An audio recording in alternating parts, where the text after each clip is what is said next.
नमस्कार प्रिय भक्तगण, आइए शुरू करते हैं सुंदरकांड भाग 4। बोलिए सियावर रामचंद्र की जय, पवन सुत हनुमान की जय। निज पद नयन दिए मन, राम पद कमल लीन। परम दुखी भा पवन सुत, देखी जानकी दीन। इसका अर्थ है श्री जानकी जी नेत्रों को अपने चरणों में लगाए हुए हैं, अर्थात नीचे की ओर देख रही हैं और मन में श्री राम जी के चरण कमलों में लीन हैं।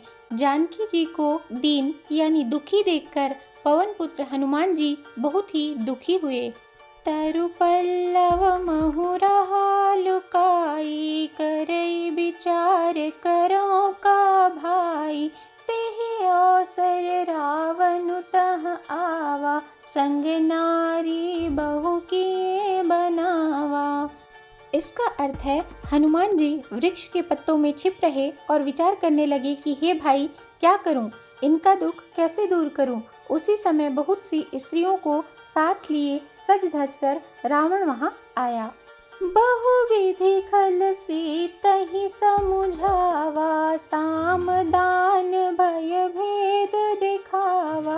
कह रावण सुनु सुमुखी सयानी, मंदोदरी आदि सब रानी। इसका अर्थ है उस दुष्ट ने सीता जी को बहुत प्रकार से समझाया, साम दान भय और भेद दिखलाया। रावण ने कहा, हे सुमुखी, हे सयानी सुनो, मंदोदरी आदि सब रानियों को। तव अनुचरी करऊं पन मोरा, एक बार बिलोक मम ओरा। तृण धरि ओठ कहती वैदेही, सुमिरी अवधपति परम स्नेही। इसका अर्थ है कि सभी रानियों को मैं तुम्हारी दासी बना दूंगा, यह मेरा प्रण है। तुम एक बार मेरी ओर तो देखो सही।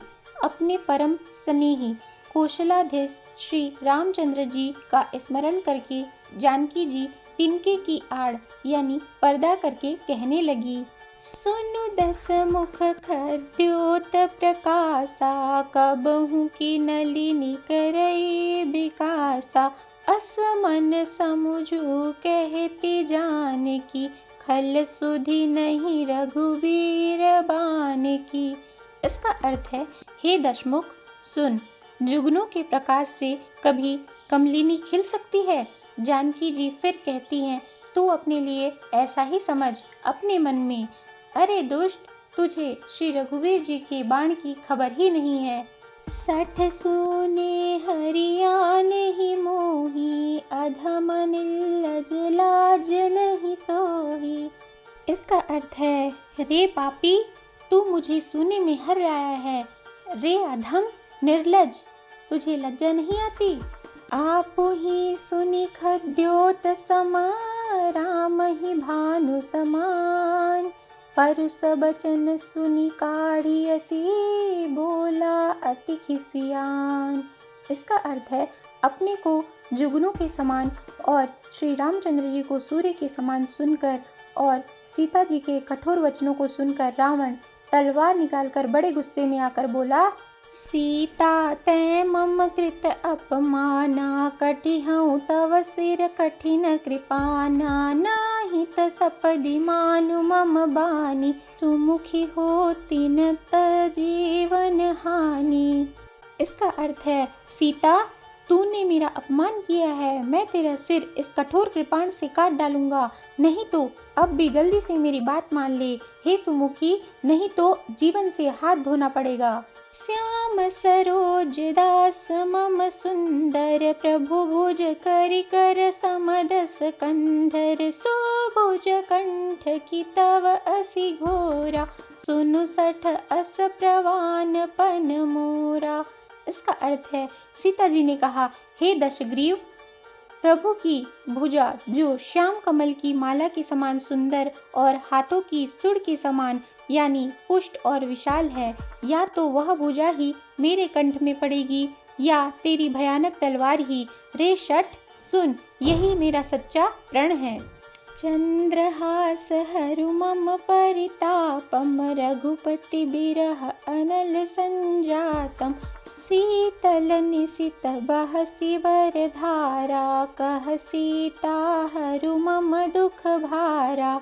इसका अर्थ है, सीता जी कहती है, हे चंद्रहास यानी तलवार, श्री रघुनाथ जी के विरह की अग्नि से उत्पन्न मेरी बड़ी भारी जलन को तू हर ले। हे तलवार, तू शीतल, तीव्र और श्रेष्ठ धारा बहाती है, अर्थात तेरी धारा ठंडी और तेज है। तू मेरे दुख के बोझ को हर ले। सुनत बचन पुनि मारन धावा मय तनया कहि नीति बुझावा कहि सि सकल निसि चरनि बुलाई सीत ही बहु विधि त्रास हो जाई। इसका अर्थ है, सीता जी के वचन सुनते ही वह मारने दौड़ा। तब मैं दानव की पुत्री मंदोदरी ने नीति कहकर उसे समझाया। तब रावण ने सब राक्षसियों को बुलाकर कहा कि जाकर सीता को बहुत प्रकार से भय दिखलाओ। मास दिवस महु कहा न माना तो मैं मार बिगाड़ी कृपाना।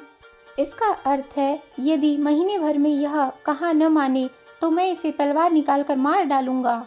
भवन गयो दस कंदर यहाँ पिशाचिनी वृंद सीत ही त्रास दिखावहीं धरहि रूप बहुमंद।